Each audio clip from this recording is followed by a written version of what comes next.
Panginoon, hinihiling ko po na pagpalain ninyo ang taong nanonood at nakikinig ngayon. Pagkalooban niyo po siya ng mabuting kalusugan. Bigyang tugon ang kanyang mga panalangin ayon sa inyong kalooban. Loobin niyo po na magkaroon ng agarang solusyon ang problemang kanyang kinakaharap, lalo na ang problemang pinansyal at problema sa kanyang karelasyon at mga kaibigan. Ilayo niyo po siya sa tukso na kasalanan at lahat na uri ng kapahamakan.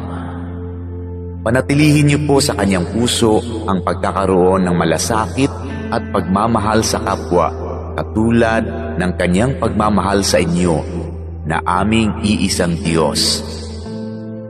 Ito ay aking hinihiling sa pangalan ni Jesus. Amen.